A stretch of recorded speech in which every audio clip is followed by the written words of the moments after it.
Good afternoon, Knicks Nation. Welcome. I hope you're all safe and healthy and enjoying your weekend, as I am also. And welcome to you. To those that do Easter, happy Easter to you. I'm not an Easter person, but welcome and enjoy your holiday. I'm kind of I am cautiously optimistic about our team. Hold on, I forgot something.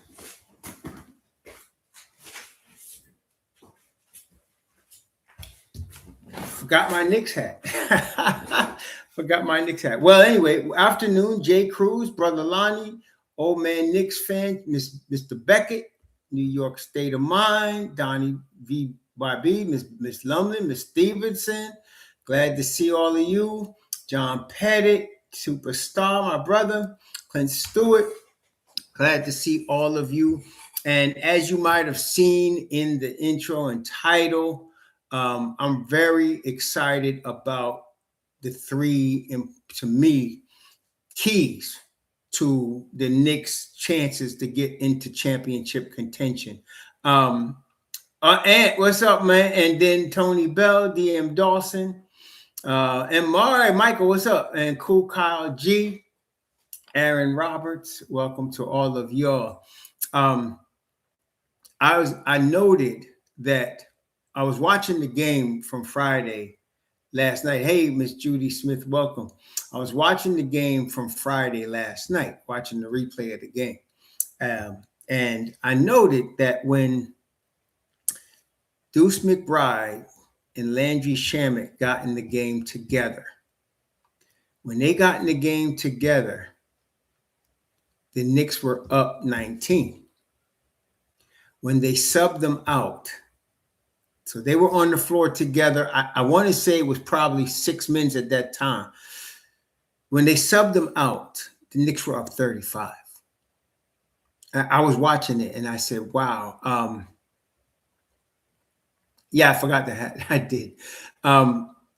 So in the 6 or 7 minutes that Shamet and Deuce shared the court, they went from 19 to 35. So it was a plus 16 for that few minutes. And I don't think that's accidental. After that, the Knicks would fluctuate between a 40-point lead and a 35-point lead. But the minute those two got on the court together is when it was blown open. It was blown open, and that's no accident.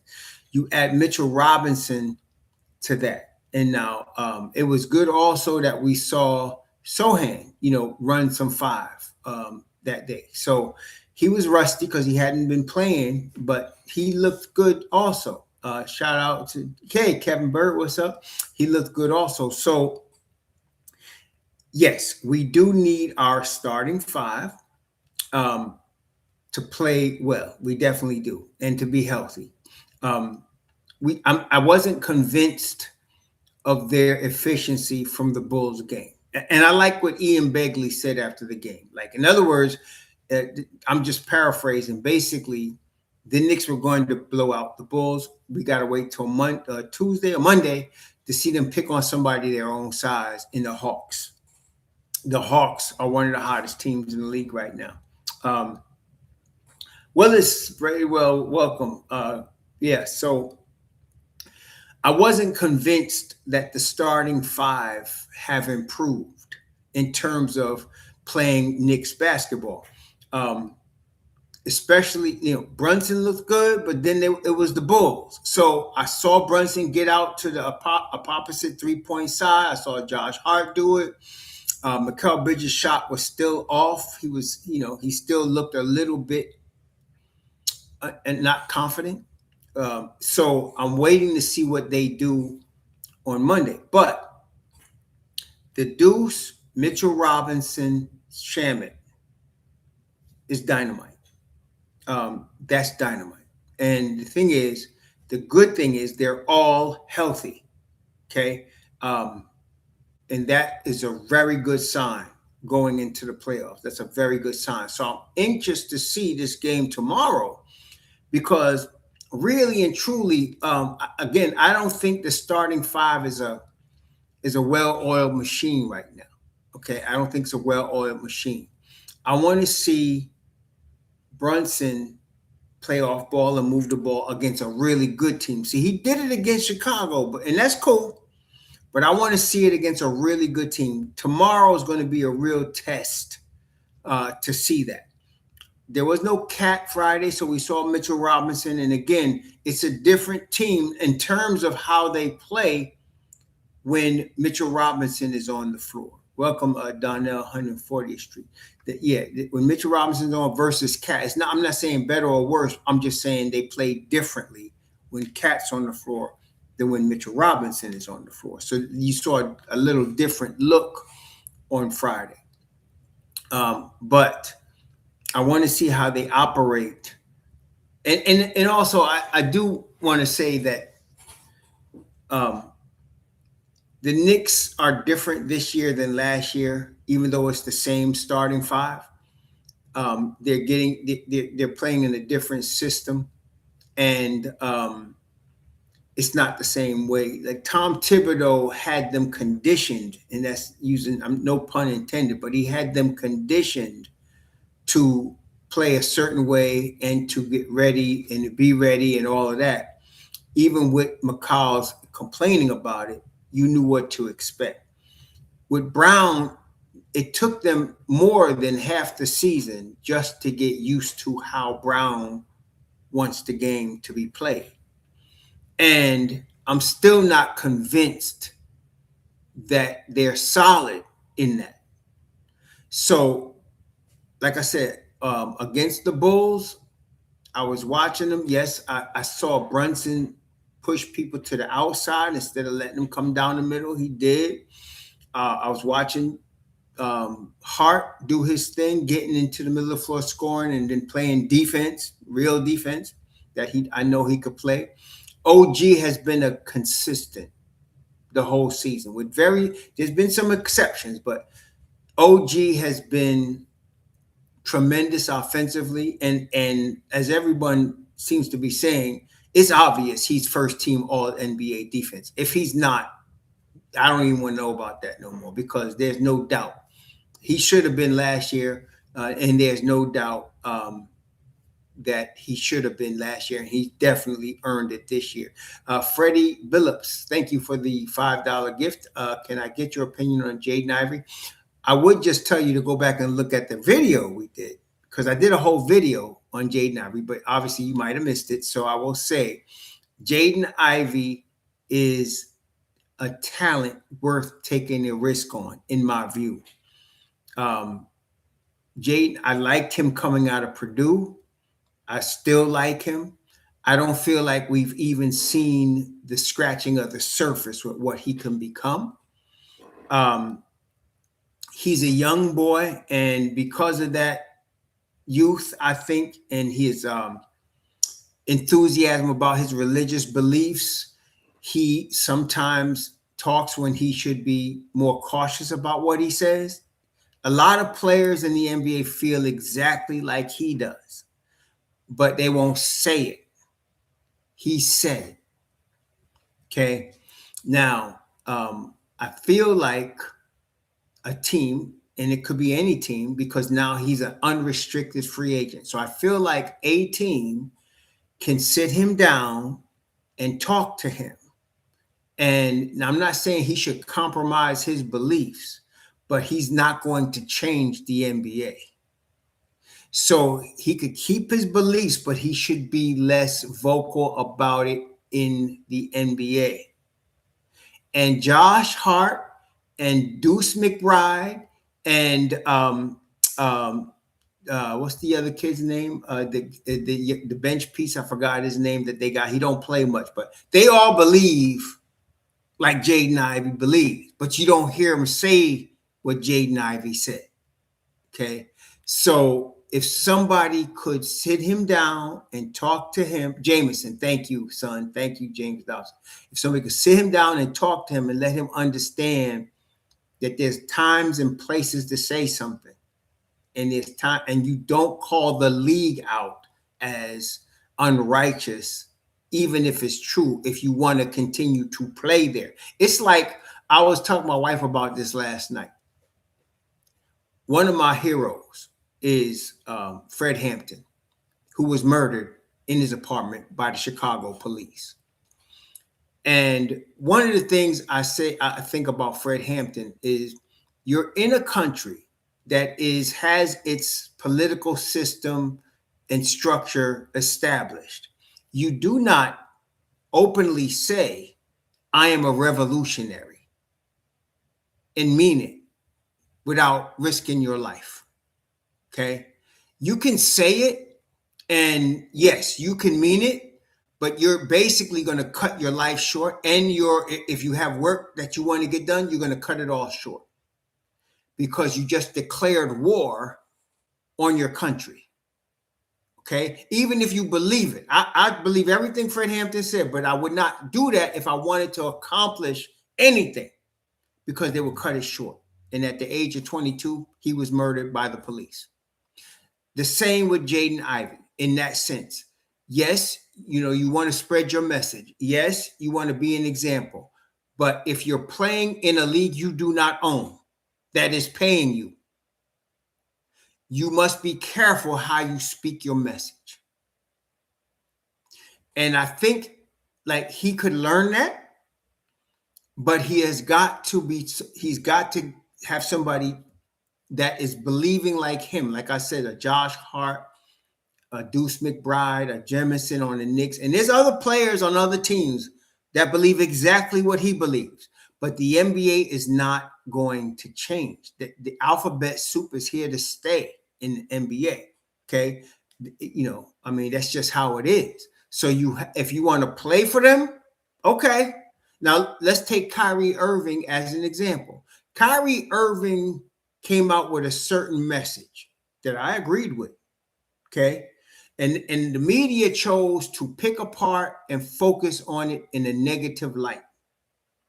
Like the flat earth thing. I don't want to get into whether the earth is flat or round, but when he said it, they focused on it and made it a negative and made him sound crazy, and then made him sound racist. And then he backed up. When he first came out his face with what he said, he didn't say he was Muslim. But then he backed up off the media. He wouldn't speak on it. And then he came out and said he was Muslim. That squashed the whole thing. And he hasn't spoke like that since. Why? Because he's making $40 million a year and he wants to keep doing that. That's why. Okay? That's why. So this is what Jaden Ivey. Now, I remember I was once 21 and I took a stand on my job, and it cost me my job. Okay. And I realized later that I thought, you know what? I could have taken that stand. In fact, my supervisor said to me, you could take that stand. You didn't have to quit the job. But I was 21. I was full of energy. I was hyped about my beliefs. And I wanted everybody to know. It was like being in love. When a guy's in love, he wants everybody to know. Okay. You'll see that with men when they're in love with a woman and they really love this woman, you could see it. And the woman in my case was religion, just like Jaden Ivey. So to answer the question, I would like the Knicks. Well, put it this way. I am very confident that the Don's going to make a phone call. Okay. And many people in the past, especially since Leon Rose has been on the Knicks, any phone call he makes, people take as a done deal, which is stupid. But that's what the media does. That's what people do. And that's the really good reason why Leon Rose never has a press conference that you could just ask questions, because he ain't going to do that. But he will make a phone call. I'm going to tell you right now, he's going to call Jaden Ivey's representation. He's going to call Jaden Ivey's people, whatever it's his parents, his relatives, whoever's in his life. They're going to make phone calls. And what they're going to do, what the Knicks are going to do, once Leon makes the phone call, he's going to sit down with World Wide Wes. He's going to sit down with Gucci, whatever, Rojas, whatever that dude's name is from Minnesota. He's going to sit down with them, not yet with Dolan. He's going to sit down with them, and this is what the conversation. See, this is what I get from just watching them instead of just jumping on every hype train and clickbait like many people do. But just watching him, I've seen how he works. So he's going to look at it, and he's going to say, okay, how much would it cost to bring him in? And they're going to compare that with, okay, how much am I willing to pay to bring him in? Then they're going to say, if we get him, how can we harness him? How can we make him fit our culture? And they'll make a determination. If the determination is we should pursue him, they will talk to Dolan then, and they will present to Dolan their reasons and their plans. That's how the Don does business. And that's why I love this front office more than any front office the Knicks have ever had. Okay. June Man, what's up?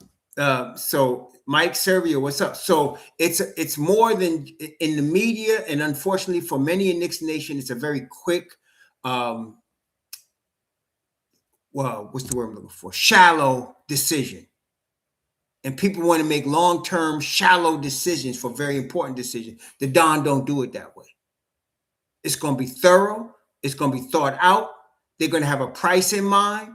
And if you can meet that price, we might be able to do business. But if not, we step in. They did that same thing with Donovan Mitchell.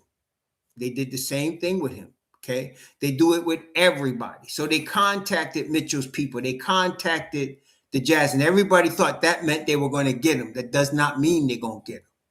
Same with Giannis. They contacted Giannis' people. They contacted the Bucks, but they go through the same process. This is why I'm very confident in the future of the Knicks as long as they have Leon Rose running it. Because he doesn't change. His process is the same. Okay, so he's going to go through that process. He's going to call about Jaden Ivey. He's going to investigate Jaden Ivey. He's going to look at everything, and they're going to come to a consensus. Should we pursue him? How much is he going to cost us? What are we willing to pay? And if it fits, they'll go after him. If it doesn't, they won't. Okay, and that's the calculated move he always makes. Okay, so as far as talent, I don't have any problem. To me, as much as I like Kolick, I like Shamet, I like Clarkson, I like Alvarado. Shit, I'd get rid of all of them to get Ivy. The only guy that's off the table is Deuce. I'd get rid of all of them to get Ivy. I'm just telling you. And I wouldn't, when I mean get rid of them, I'm talking about get rid of their salary, because you're going to need that salary. Okay? You're going to need that salary. So I would try to get him, because to me, as good as Shamet and Deuce are, and they're dynamite, especially with Mitchell Robinson, I'm going to tell you right now, you put Deuce with Ivy, shit, man, with Mitchell Robinson, that's a done deal. That's rolling right there. That's rolling right there. And I love Shamet, but I'm trying to tell you. So I would try to keep Shamet though. I would try. Shamet is the only question mark. I would try. It would be Mitchell Robinson, Deuce, Shamet, and Ivy if I could get it. If I could get that, I'd do it. Okay, I'll do it. But that's the question. So to answer, I hope I answered the question that brother asked. Who was that? That was Freddie. I hope I answered your question, Freddie Billups. But that's how I feel about the Ivy situation. So yeah. So it's a wait and see. And if they're going to make a move for him, you will get a hint of it on draft night, because that's when they'll try to shed some salary, on draft night. And so we'll see. The Bulls, in releasing him, lost his rights. I felt like I don't care if he, if he really messed with your team chemistry, you could suspend him and keep his rights. The thing is, brethren, that most people don't understand is in pro sports, particularly baseball, football, basketball, and hockey, the four big ones in the United States. Soccer is bigger than all of them, but not in the United States. They call it football, but it's not in the United States. Soccer is worldwide, big, right? But in those four sports, you must understand that every player is property. It's like slavery, but it's like what Mr. T once said. That used to be on the A team. He said, I'm a slave, but my price tag is higher. That's the exact same thing in baseball, football, basketball, and hockey. Your property. And so if you understand that, that's why the move that the Bulls made with Jaden Ivey was stupid. He's their property. Okay. And so as property, what? You want compensation. If you're going to lose your property, you want compensation for your property. Okay. So they didn't, though. They just cut him loose. That was a dumb move. That was a dumbass move. And so he's going to walk away. He's going to be an unrestricted free agent. And I'm telling you what I just thought the Knicks should do. Let me explain to you. Pat Riley knows better. I'm going to tell you what Pat Riley knows better. Imagine him coming off the bench in Miami.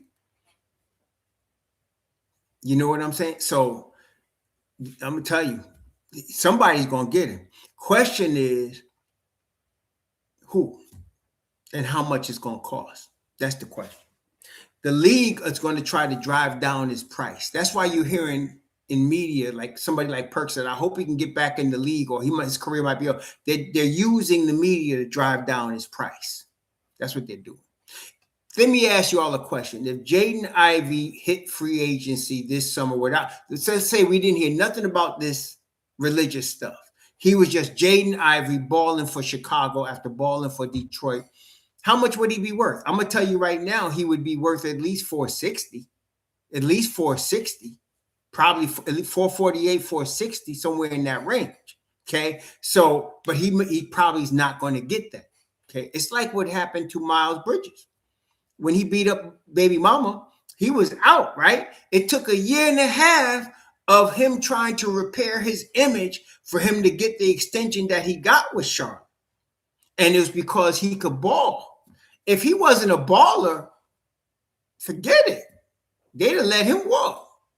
Okay, so now Ivey's got to repair his image, and that's on his people. They got to do that. He's got to work with his people to repair his image. Right now, he's on a religious, like, holy war, but he got to understand there's holy war, and then there's effectiveness in what you want to accomplish.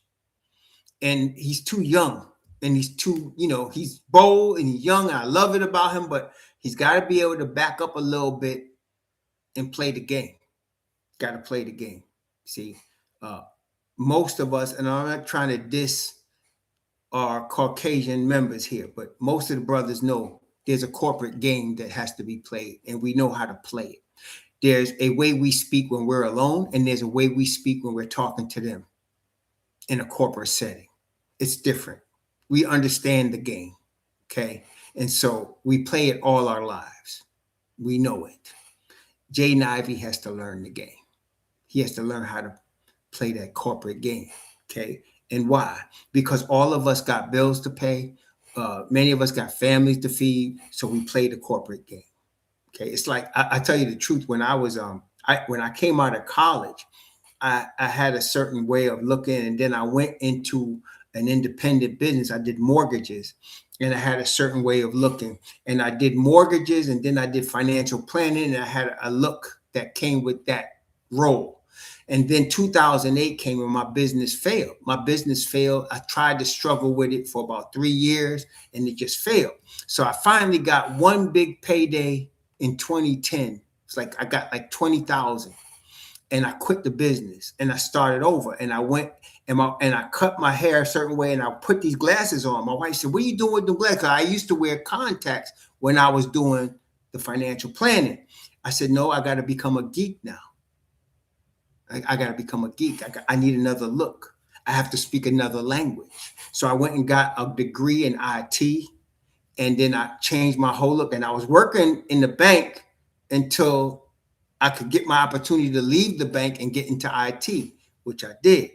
That was 2016, and I stayed in IT until I retired last year. So, but I knew I needed to learn a different language in terms of corporate language. I knew there was a way I had to speak. I knew there was terms I needed to know, and I learned all that because that was how I got myself ready to retire. Okay, everybody, when you get in the game, you know the game. Okay, you know the game. So Jaden Ivey, he's a young man. He's got to learn the game. Yes, the Knicks would face. Listen, any team is going to face heat for signing him. Let me ask you: do you remember what happened with Miles Bridges? Now he's in conservative ass North Carolina, and he beat up his baby mama.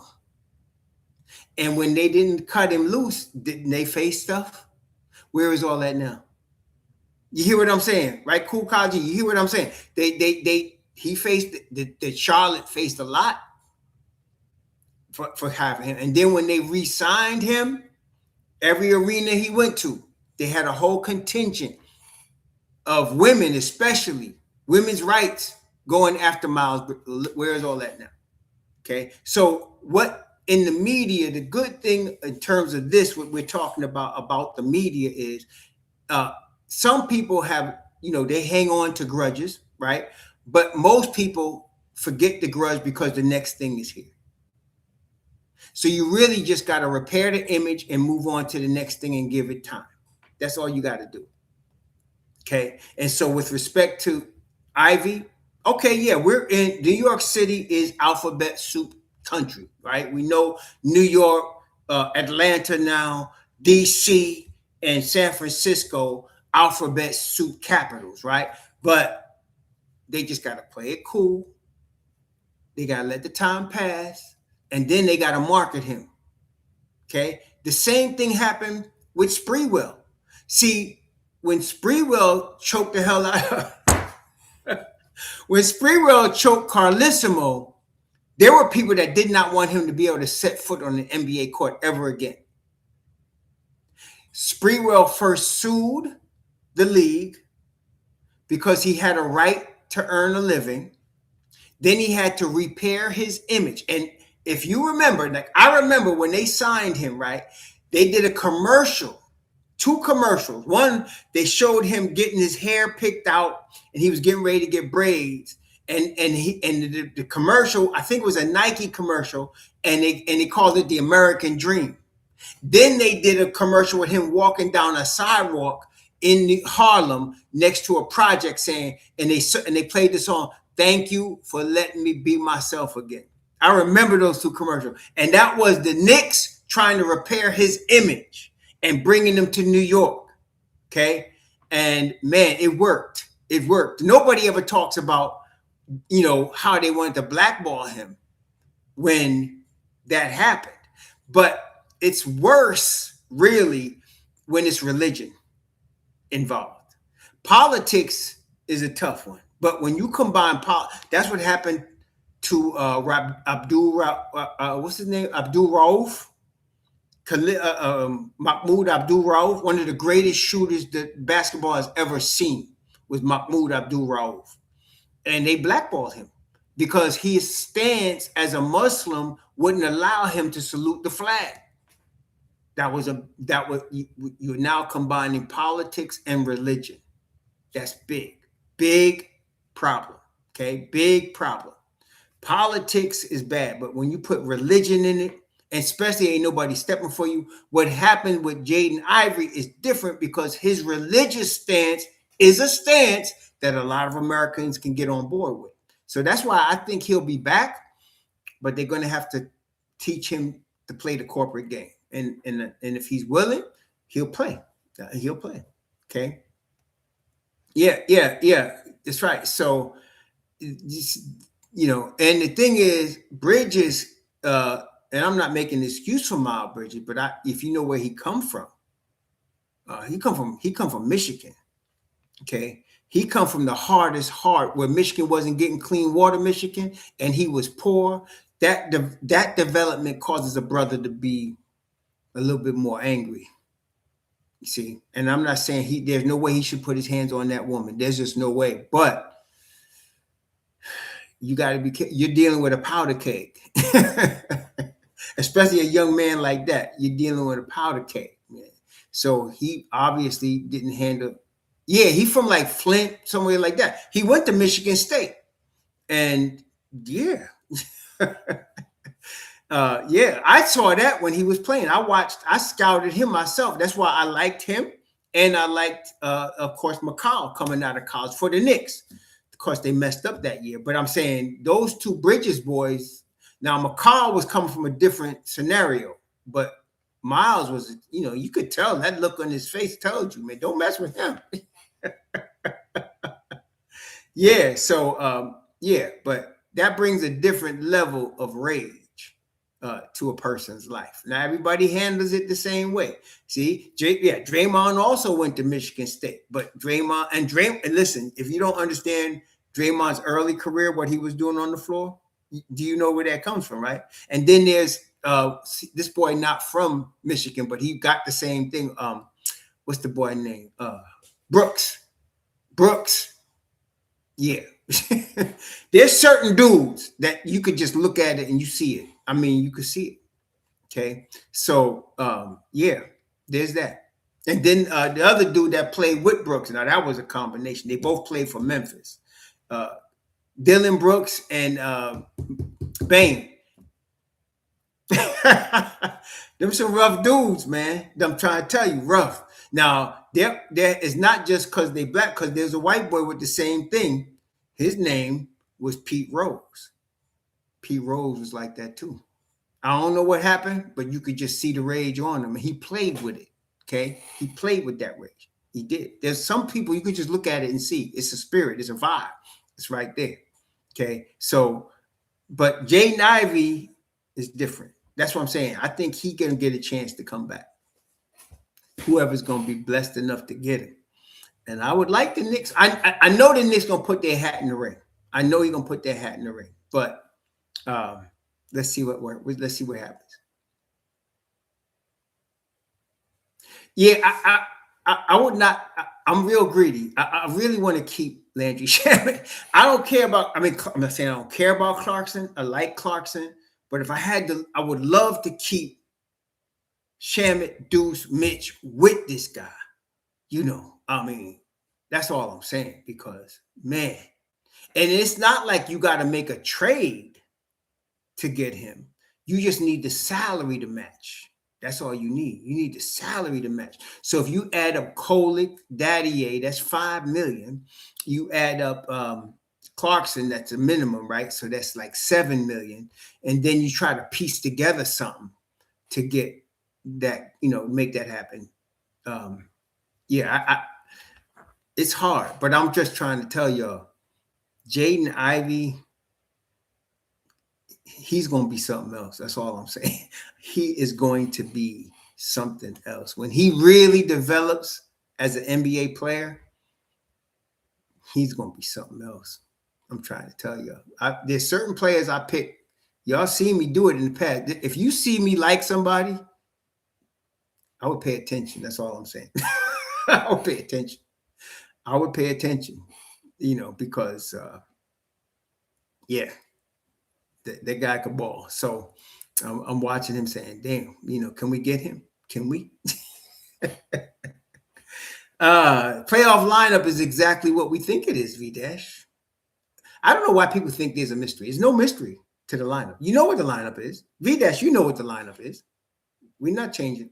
What's the lineup? Come on now. My playoff lineup don't matter. We know who Brown's playoff lineup is. And we know who he's going to play. So there's no mystery. Okay, so you're going to have your starting five. You're going to have Mitch, Shamet, and Deuce, and then you're probably going to have Clarkson with them. That's your lineup. There's your 9-man rotation. The only difference is who's going to play the 10th guy. And you got Alvarado, You got Kumo D, and that's it. Really, Kolick is if you got to be missing 2 guards for Kolick to play. Okay, you got to be missing 2 guards, or it's a blowout. It's a blowout, or you're missing 2 guards. Like we were missing Deuce and Shamet. Okay, or we're missing Brunson and Deuce. Kolick's gonna play. But if you got Brunson, Deuce, and Shamet and Clarkson, Kolick's not playing. Okay, so when it comes to the playoffs, it's a 9-man rotation, and you got a 10th guy that's going to get minutes. He's not going to get rotation minutes, but he's going to get minutes, the 10th guy. So it depends, I guess, on who the matchup is, what the foul situation is, and all that. But it'd probably be between Alvarado, Kumo, D.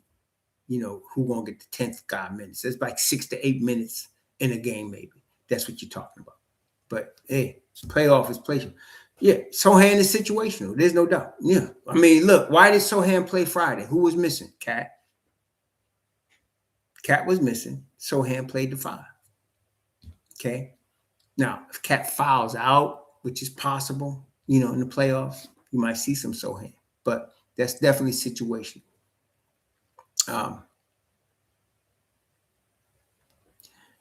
Yes, Miss Edwards, but he's got to learn how to spread it without offending his employer. That's all I'm saying. He's not going to be able to go unrighteous in the NBA and get paid by the NBA. It's not going to happen. So somebody got to sit him down and talk to the young man. You got to play the corporate game if he wants to get paid by the corporation. So that's how it works. Okay. So that's we'll see. Spreading the gospel is one thing. He can go out in the community and feed everybody and preach and whatever, but gotta be careful. Even Mark Jackson. Mark Jackson preached he had a pulpit in Oakland when he was preaching, when he was coaching the Warriors. He messed himself up in the sense that they heard from his pulpit. That's why he ain't coached since. Okay.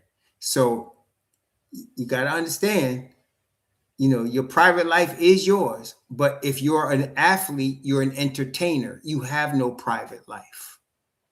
It's hard truth, but it's the truth. If you're an entertainer, you don't have a private life. You try to keep it private, like Kawhi Leonard does. He does a great job of keeping his private life private. But if you're a preacher, you're a preacher. You don't have a private life if you're an entertainer. Okay. Alfonso, what's up? Benedición.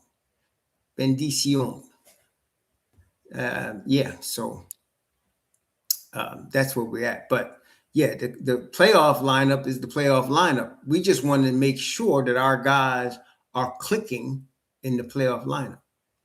Well, we can think that, Baptiste, but again, let's look at the reality. When did Mark Jackson get fired from the Warriors? How many years ago was that? Would I say 10, right? About 10 years ago? Am I correct, y'all? When did Mark Jackson get fired? And so it's been 10 years. Has he coached anywhere in the NBA since then? So see, we can see what should happen. 2014, so it's 12 years ago. So we can see what should happen, but let's look at what actually happened. Okay, we can have an opinion. I believe Mark Jackson should be a coach. I believe he could be coaching in New York, but what's really happening? Okay, he really, they blackball him. They really blackball him. Okay, they really did. So is what it is. Is what it is, man. Yeah. So we'll see. Yeah. Well, Andrew, I'm not in a hurry. I'm really one that misses the NBA when it's not in session. I miss the Knicks when they're not playing. So I could wait. I know it's coming. I'm going to just enjoy every game, So, yep, Tim Hardaway Sr. There's another one. Cool cow. There you go. See what I'm saying? Yeah, that's it. See, so got to be cool, man. You got to be cool. We talked about Kyrie, and Kyrie's smart. He changed the game. He flipped the script. Said, I became a Muslim, and he went and chilled and no more problem. So that's what he did. Okay, you got to be cool. And the media has a very powerful lobby that is Zionist. I don't think I'm saying anything that surprises anybody. The media has a very powerful Zionist lobby. And some of the things that Kyrie was saying was offensive to the Zionists. They control a lot of the media. You can't just come out your face like that if you want to get paid. And they attacked him like he was a bad disease, man. I mean, when he started opening his mouth. So you got to be cool. Got to be cool.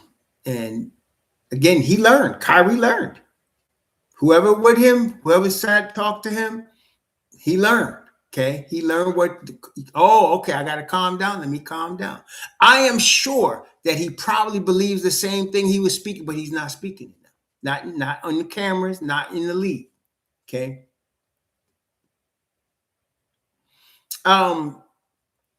Guilford, listen, man.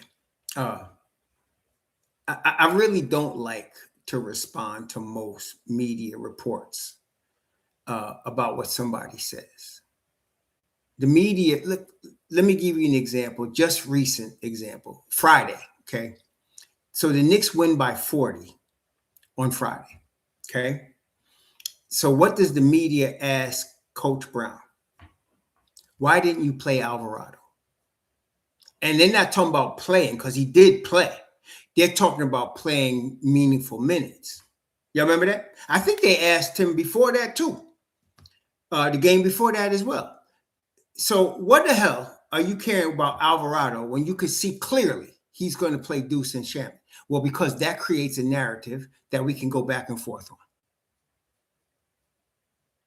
Okay? And I'm glad the way Brown answered it, they still created crap over it, right? But Brown said, Deuce and Shamet are priority. That's what he said. Okay. Now they will go back to Alvarado and say, what do you think about that? Right?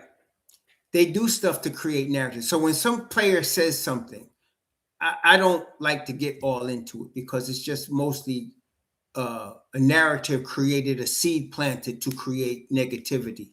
And I don't want to do that. McCall is going to be ready to play the way McCall plays in the playoffs. That's all that matters, to me, because all I care about is winning. Yeah, Jose knew he was situational when he came here, man. He knew that was Deuce's job. Don't think this is a surprise to him. He knew that. Listen, you think he's going to take Deuce? Come on, man. He ain't no dummy. This is the league, man. The thing is about the league. The best teams, every team, but the better teams have roles for everybody. Okay. Shamet's not going to eat up Deuce's minutes. They're going to play. Look at the box score from Friday's game. And what you will notice is Shamet and Deuce played the exact same minutes. They played the exact same minutes. You think that was by accident? Shamet and Deuce both played a little less than 13 minutes. And would have played more if it was necessary. But they came out the game and Knicks were up 35. Why take a risk, right? Exactly, Andrew. So no, Deuce's minutes is not going to get eaten up by anybody. Deuce might eat up other people's minutes, but he ain't getting no reduction in minutes. That's not going to happen. Not right now. No. So in the playoffs, every player must know their role and excel at their role. That's how you win chips. Okay. Every player must know their role and excel at their role. You don't try to change lineups when everybody's been playing their role for the whole season. No, Shamet ain't missing no minutes. I'm trying to tell y'all, Deuce and Shamet, he said it Friday. Why people don't listen to what the man said? He said they're priority. So you have to understand it's Mitch Rob, Deuce, and Shamet. And if you don't understand, please go to Basketball Reference and look at when those three play together. They must be like plus 55 or something. That's ridiculous. Okay. So they are so good. So you got to have them together and you will. Okay. And listen, y'all, that's going to be good. I'm just hoping that our starting unit can hold it down until the bench unit comes in. Because when you get Shamet, Deuce, and Mitchell Robinson, shit, man, you ain't seen. I don't know, for y'all to be saying some of the things y'all saying, you obviously don't see. But they gonna ball. And then I think Clarkson's gonna be that guy. He's gonna be the ninth guy, and he needs to be. Playoff experience, veteran, knows his role, and will excel in his role, and is playing dynamite defense. So nah, man, we're gonna be very good. No, V-Dash, I have to disagree. Shamet cannot create his own shot. Shamet is a catch and shoot guy, whether catch and shoot on the drive, catch and shoot on the dribble. But he makes quick decisions and he moves without the ball on an elite level. Even Brown has said that. He moves without the ball on an elite level. And when he catches it, he's ready to shoot. So nah, but it's not that create your own shot BS. This ain't, I know West 4th Street played like he in the street, but this ain't street ball. This ain't street ball, man. He is dynamite coming off a pick. He's dynamite catching, shooting. The other day, did y'all see Friday when he tried to yam it? I forgot who was under the basket, but he caught the ball in the corner, faked the three, took a strong dribble, and was getting ready to windmill it on somebody. That's what I'm talking about. That whole play took maybe a second and a half, but that's what we're talking about. It was Yabu. He was getting ready to yam it on. He cranked it, man. I was like, damn.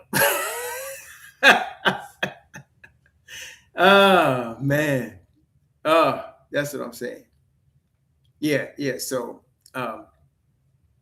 yes, he did. He did, Mr. William. He had ill intent. He had bad intentions, as they say. With Mike Tyson's trainer, you have to throw that punch with bad intentions.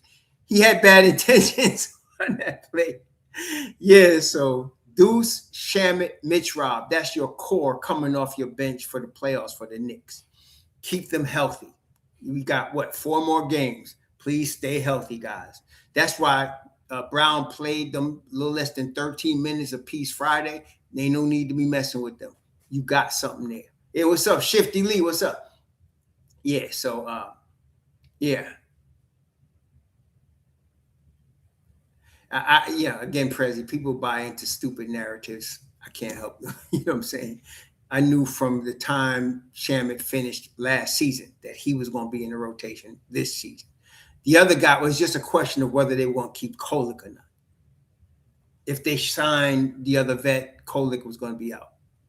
But the other vet retired, so that was that. It was never a competition between Matthews, Shamet. That was a media creation. There was never a competition. I never bought into a competition. I told y'all Shamet's going to be there. It's the other two guys we don't know about. And if they kept Matthews, that means Kolek was out. If they kept the veteran guy, that Longan, I forgot his name, but they kept him, Kolek was out. So if they kept 2 vets, it was Kolek's job that was going to be out, or Daddy, but it wasn't going to be Shamet. Shamet was going to play. Okay, period. Yeah, we had Ron Burgundy. Melo used to call him Ron Burgundy. Yeah, I forgot his name, but Ron Burgundy. They did him a solid, gave him a nice $7.5 million deal. He was never going to stay in the league that long. But Ron Baker, he was never going to stay in the league that long. He wasn't an NBA player, but the Knicks did him right, man. Gave him a nice $7.5 million, got his money, go back to Wichita, wherever the hell he was, live the rest of his life, fat, dumb, and happy, and have a lot of babies. You know what I'm saying? So good for him, man. Yeah. So yeah, you're going to see that playoff rotation. We're going to see what happens, man. I'm a little concerned about Cat's elbow, but I got to think. Well, I know he's going to play. He's not going to. If this was the playoffs, he'd be playing. But I hope it feels better because we could use a fully healthy Cat for the playoffs. Is he a doctor, Guilford? Yeah, he was a smart kid, man. He was a really tough kid, smart kid. Y'all remember when Anthony Ambulance bowled him in the face? That was rough. Anthony Ambulance bowled him in the face at the Garden that time. That was rough. Ron Baker was tough kid, man. Tough kid. Right now, I wouldn't put any stock in what the standings are because they're too close. The Knicks still can catch Boston. Boston today, let me tell you, today is a must-win for Boston. They want to make sure they keep that second spot. They lose today, all bets are off. They lose today, all bets are off. But Boston got to win today. What's up? First Property Investment. No, I think his elbows are sore. That's all. But I'm hoping it's not serious enough to affect his play. But if the playoffs were to start today, the Knicks would be playing Toronto. If the playoffs were to start today, the Knicks would be playing Toronto. Boston would be playing Philly. Detroit would be playing Charlotte. And you know what? I like that, especially the Detroit Charlotte. Charlotte, don't sleep on Charlotte. Okay, don't sleep on Charlotte. I'm trying to tell y'all, don't sleep on him. But the positioning will be, of course, settled. It'll go all the way to the last game and be settled. And Atlanta, Toronto, and Charlotte. Atlanta, Toronto, and Philly are battling for the 5th seed, 6th seed. So we'll see what happens. Yeah. Well, V-Dash, I don't know about that. Don't mess with Charlotte, man. The Knicks could beat them in the 7-game series, but don't mess with them. Don't mess with Charlotte. Don't mess with them. So we'll see. I just wanted to come on and stop by to get a little bit from y'all and talk about some things we did. The Knicks play tomorrow night in Atlanta. It's their last road game of the regular season. They got 50 wins. Let's see if we can notch up number 51. Today, Boston is playing. Who's Boston playing today? Who Boston playing today, y'all?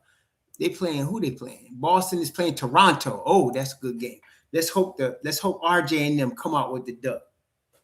That's all I'm saying. Let's hope RJ and them come out with the dub.